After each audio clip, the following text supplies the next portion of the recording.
We'll start today's video with the system, the most important system called as the central nervous system. So you already know we humans are called as humans only because of this thing called as CNS. Now you may think that is it present only in humans? No. But why humans are that much important? So in the central nervous system, I'll tell you, we are having mainly two parts. What are they? One is called as brain, other one is called as spinal cord. Now we are the most evolved living things on the nature. Why? Because our brain is most evolved. So why the humans are dominating? It is the reason, the same thing, we have most evolved brain and we have the most evolved central nervous system when compared to the other living things. So from this video, the series of videos which you are going to see will be on the central nervous system, brain, spinal cord and the other parts of the central nervous system. Okay, so today we are going to start with a small introduction of this brain and what are present around this brain and all those things. We'll discuss those things one by one clearly.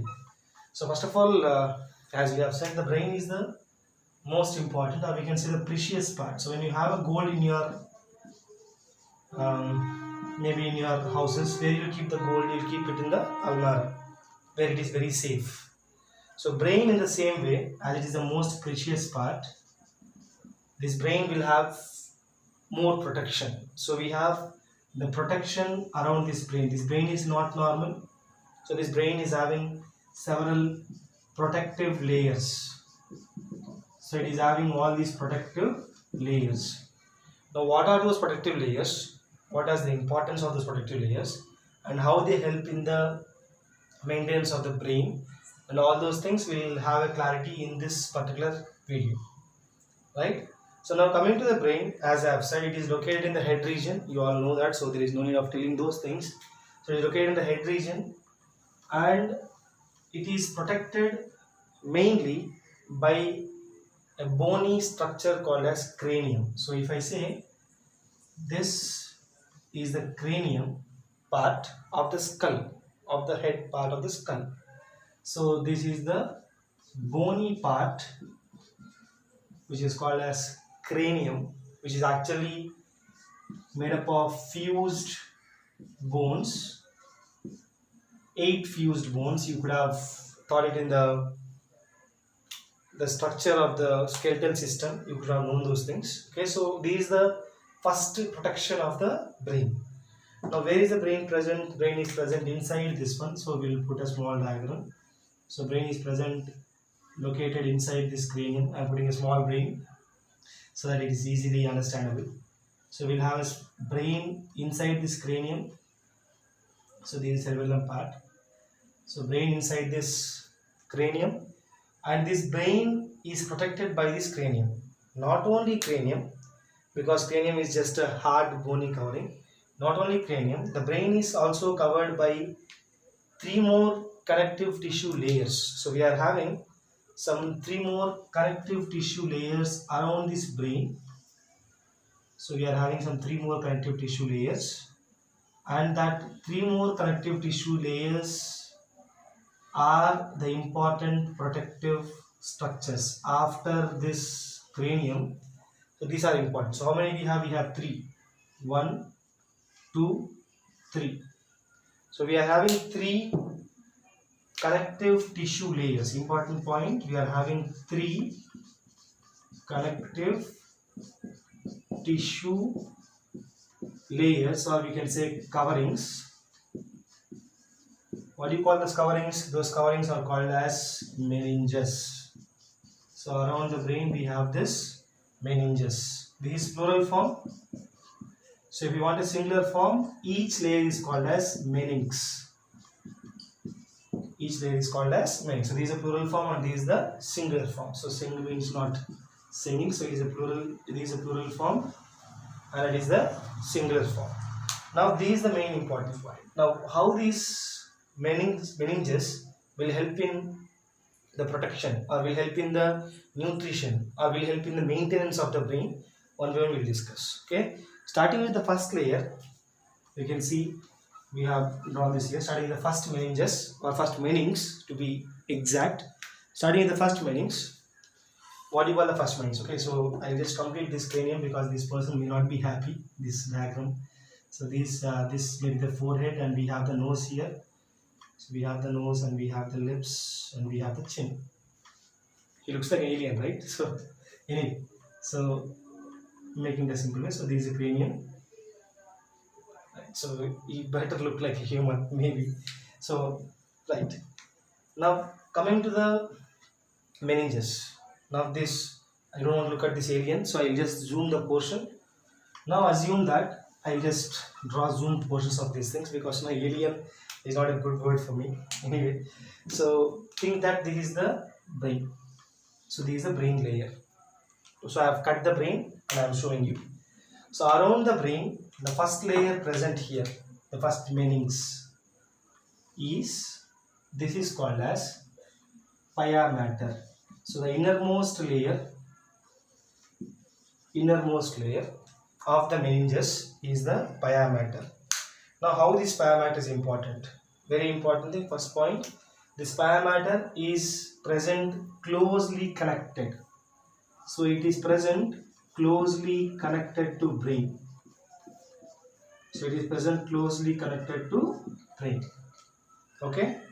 Now the inner side of this pia mater, it is having simple squamous epithelium. So very important point to be noted. It is covered by simple squamous epithelium. So this inner surface of the pia mater, it is covered by simple squamous epithelium. Why? Because this region is highly vascularized. So this region, this pia mater region is highly vascularized. So they are having lot of blood vessels. So here we are having highly vascularized condition. So why this is highly vascularized? Because pia mater is the one which will form the plexus. We will know that when we go into the depth matters of these things. But the pia mater is the innermost layer which is present in the close connection to brain. So this is a brain. So this is a brain, and okay, we will draw some. So assume this as the brain, right? So if this part is closely covered by what? The pia mater. In pia mater on the inner surface, it is covered with the simple squamous epithelium. Now what about the outer surface, sir?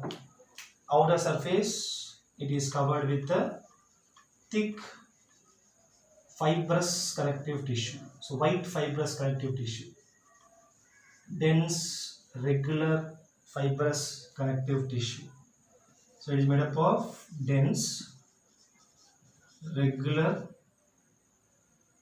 fibrous connective tissue. So I guess of this simple squamous epithelium, now we have known this point, so that's why I'm wrapping this. So it is made up of dense regular fibrous connective tissue. Now this connective tissue, it is impermeable. Impermeable is what? Substance cannot go out of it. Substance can only come down. Remember, if there is even folding in the brain also, assume for example this is the normal brain which you have shown a normal surface. Now for example the brain is like this in some region. So if this is a brain which has been folded, so we are having brain which is folded here. Now what happens? Pia mater will also get folded. Remember this point. Pia mater will also go along with the brain. So pia mater is the one which always stays in contact with the brain with its simple squamous epithelium. So we have simple squamous epithelium cells here.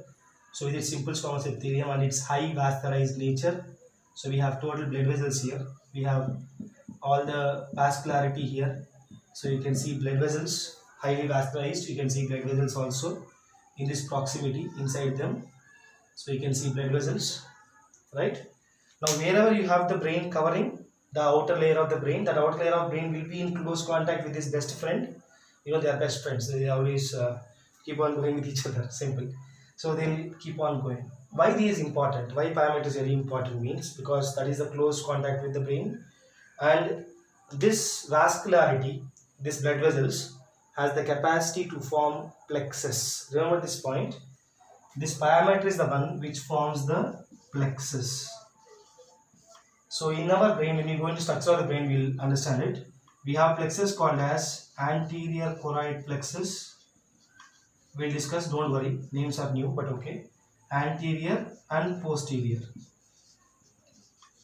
So these are very important for the nutrition of the brain. How? We'll discuss, don't worry, in the actual structure of brain we'll discuss. Okay, that's the parameter. Now, the second layer present here, the second layer, it is called as arachnoid matter. So I'll write here, it is called as arachnoid matter. And the main point is this arachnoid matter on the both sides. So inner side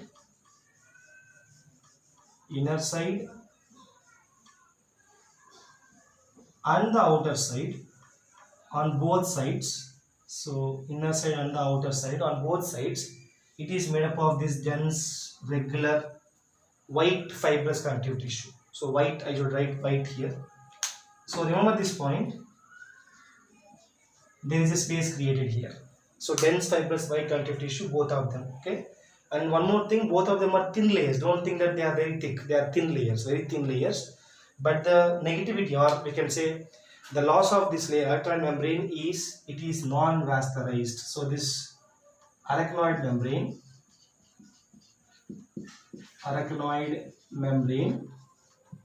is non-vascularized. That means you will not see any blood vessels in this place. Right? So now, this arachnoid membrane will not be free because you can't hang the things, right? So what happens is, it will extend its connective tissue attaching to the surface of the pyometer in a web-shaped structure. So you can see some connective threads, which are going down and attaching to the pyometer.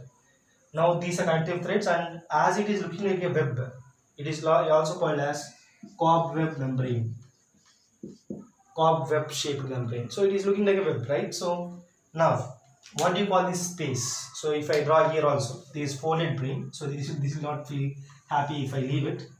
So these are arachnoid membrane here. So these are arachnoid membrane, and arachnoid membrane is forming the cobweb. Nonetheless, we still have the space here. So we are having space here, right? So we are having space. Some space is generated here. Now what do you call that space? That space is called as subarachnoid space because it is present below the arachnoid membrane. What do you call it? This space here, I just use red color. So this space here, what do you call it? This is called as subarachnoid space. So this is called as subarachnoid space. Why? Because the space is present below the arachnoid matter or arachnoid membrane. You can call it as matter also. Arachnoid matter or arachnoid membrane, both are same. So that space is called as subarachnoid space. This space is very important. Why, sir? Because in this space we have a special fluid. So remember this fluid, very important. So we have a special fluid called as cerebrospinal fluid. Now this subarachnoid space is filled with, I like the short form, CSF, which means what? Cerebrospinal fluid. So this is called as I write in short ways, cerebrospinal fluid. Why we have cerebrospinal fluid? Because cerebroid is covering the brain, the fluid. This fluid will also go down to spinal cord also. So don't think that these are only arranged to the brain. They are also going down to the spinal cord also, meninges also. Okay. So now coming to the outermost layer. So we'll use red color because these also vascularized. So coming to the outermost layer, we have the toughest layer called as dura mater. So this last layer, what do you call it? This is called as dura mater, and the main point is this dura mater is in very close proximity with the cranium. So if this is a bone, this is a cranium bone, it is attached to the cranium bone. So it is attached to the cranium bone. So assume this as a cranium. So to the cranium bone, the membrane which attaches is dura mater, and this one is very thick, main point.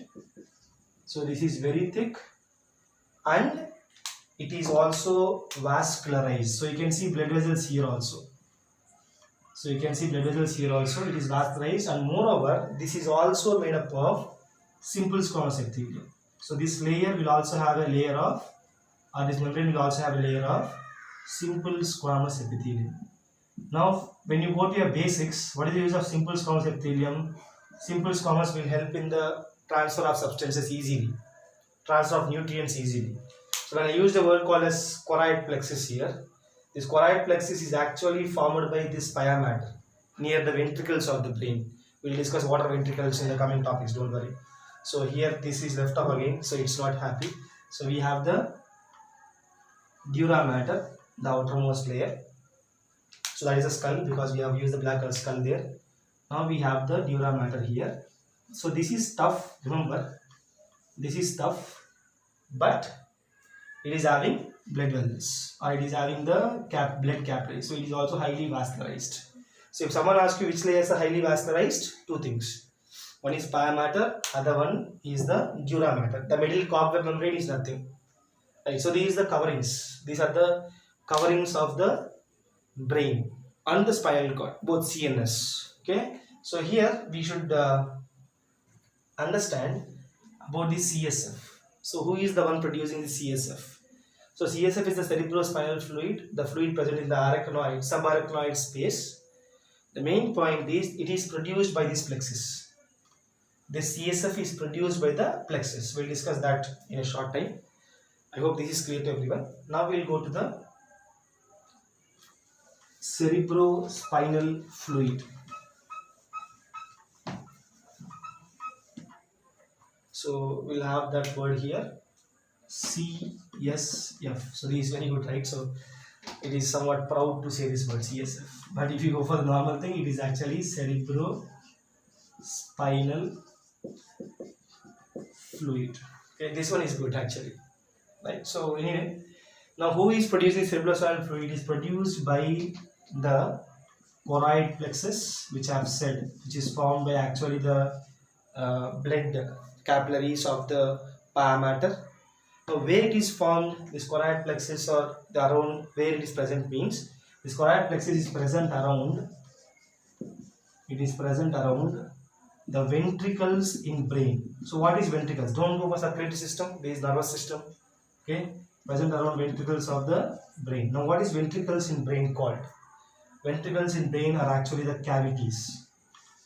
So if I say, for example, if I cut the brain, if this is a brain, assume, so this is a brain, I have cut the brain here, like this, we have got a sagittal cut.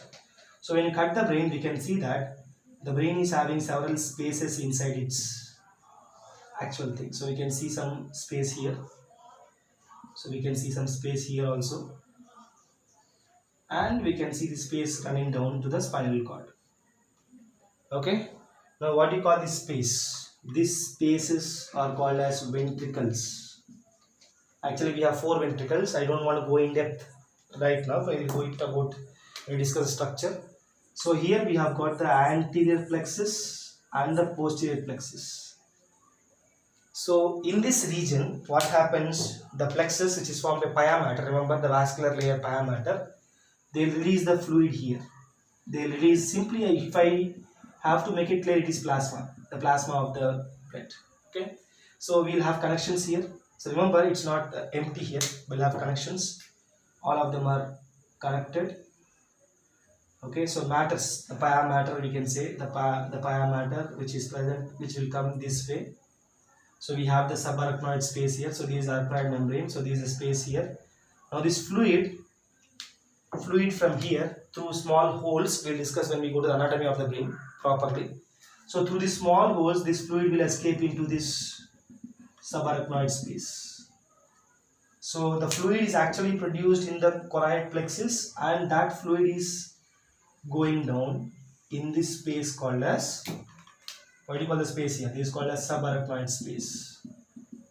So the fluid is surrounding the brain as well as the spinal cord. It is going down. So don't think that the pia mater or the arachnoid membrane is producing the fluid. It's actually the ventricles or the plexus near the ventricles which are producing this fluid, and that fluid is all surrounding the layers in the subarachnoid space. Now the point is, what is the use of the cerebrospinal fluid? The main use, cerebrospinal fluid will act as a shock absorber. So it will act as a shock absorber. For example, if someone comes and hit you in the head like this, so if they hit the head like this, the brain should not touch the bone. You know, brain is very soft. Someone would have eaten in the mutton fry, something like beja fry, right? So it's very soft. Now, this brain should not touch the skull. If it touch it, it will be damaged. So you know the fractures, you know the blood clots inside it, and all those things. Okay. So these meninges are helping. Yes, that's true. But this fluid is also helping. Main thing. So this is a shock absorber. Okay. One more thing. Second thing. It is the one which provides nutrition. Which provides the fighting cells, if I should say, like the white blood cells. In these white blood cells are called as astrocytes. We'll discuss them in the coming classes. Don't worry, they come under the neuroglia. We don't go there, we'll stay here. So they will help in fighting of the pathogens. We should say immunity. Can we call it as immunity? Yes. So it can be called as immunity. We can be calling it as immunity. It provides nutrition, all those things. And one more main thing, this will also help in buoyancy of the brain, floating effect of the brain. Think of it. Our brain is having some 1.5 kg weight. Now you don't feel the weight on your head. Why? Because we have this floating nature. The brain is being floated in this fluid, right? So the fluid is holding the brain. Now the brain is not putting weight on your body, or we can say weight on the base of the skull, right? So it is also giving some buoyancy effect. Leaving that buoyancy effect, it's not that much verified. Some people say it's wrong, some people say it's right. Anyway, but these things are true. The shock absorbers and the nutrition providing is correct. Now that is the main use of the cerebrospinal fluid. Who is producing cerebrospinal fluid? The plexus, around the ventricles, around the cavities. Now from there it is passing into the subarachnoid space, and it is going to the spinal cord also. Okay, so from the ventricles it will also go into the neural canal. So inside the spinal cord we have a place called as neural canal. Okay, it's not that much important. So inside the spinal cord also they will go. Actually it's called as neural canal, I think so. I don't know whether it's right or wrong. I'll check it out and keep you posted in the next video when we discuss the spinal cord. Don't worry. But anyway, so this is what happens with the CSF. So these are the brains are protected.